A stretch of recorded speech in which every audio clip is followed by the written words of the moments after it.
Welcome back to Global. I'm John Sopel.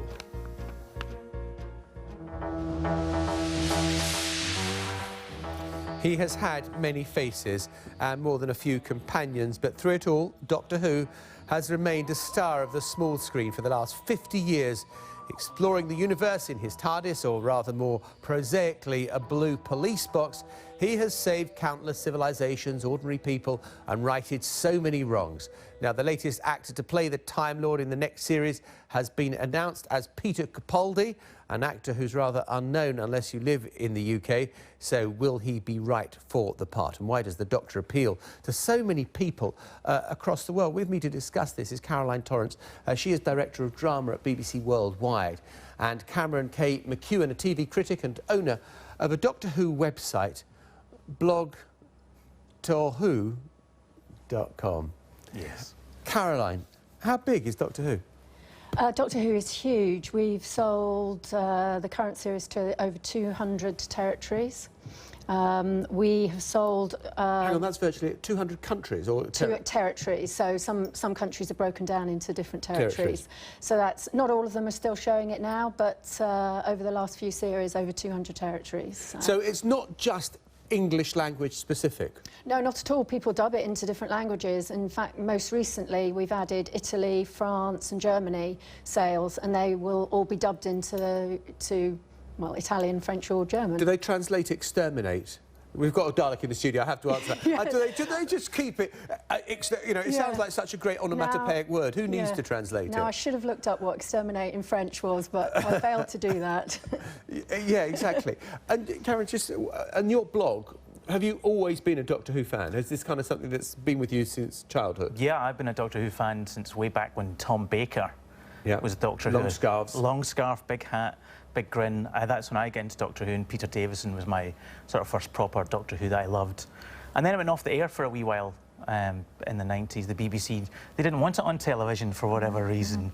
And then when it came back with Russell T Davies and Christopher Eccleston, David Tennant, it reignited my passion, and I started the blog, which is now, you know, hugely successful worldwide. And you talk about the success of the show. Just give me an example. So who is following your blog?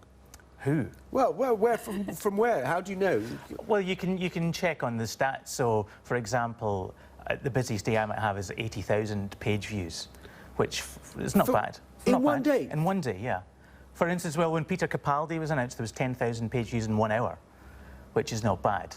But it comes from about half is the UK, just under half is the UK, and the rest of the world takes up the other half. So I completely understand. And which geographies in specifically the US is huge. North America, Canada, Australia, and then you've got France and Germany behind. But the US territory, if we can call it that, is absolutely huge. They love Doctor Who.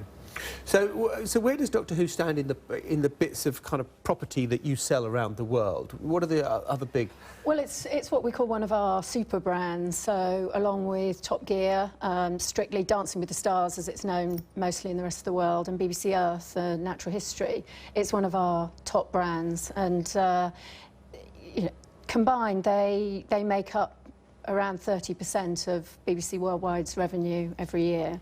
So they are huge, and they are incredibly popular and successful internationally. And does it make it easier for you when there's a new star and you can go out and start marketing the programmes again and say, look, there's a new Doctor Who coming in, he's going to be great, etc., etc.? Yeah, and in fact, you know, there's two benefits really. One is that so often you find with series that the series ends because the star doesn't want to do it anymore, whereas in this case we've just got a perfect inbuilt opportunity to reinvent our main actor every time. And also exactly that, you can bring it to a new audience and a different audience, and the publicity that this current announcement has made, I think, will bring lots of other people to watching it that perhaps hadn't before. OK, Cameron, for those who don't know around the world, Peter Capaldi, what do you reckon?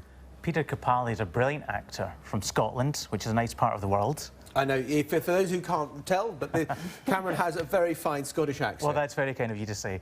He's a fantastic actor. He's the only Oscar-winning person to play the Doctor. He won an Oscar back in, I think it was '95, for his directing work on Franz Kafka's It's a Wonderful Life. But I first noticed him in a film called Local Hero back in 1982. Brilliant Bill Forsyth film, and he had a small part but very memorable, and he's popped up on television constantly, and of course recently with the thick of it coming to the attention of the UK. But I've noticed him throughout his career, and he was in Doctor Who not so long ago as a character, which some people are slightly upset that you can have a character come back as the Doctor, but it has happened before.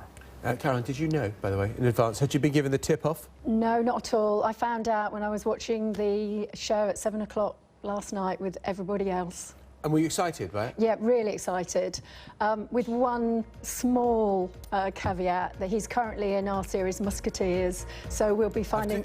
he's going to have to be both. both, Time yes. Lord and Musketeer. Both of you, thank you very much indeed. Global will be back in a few seconds.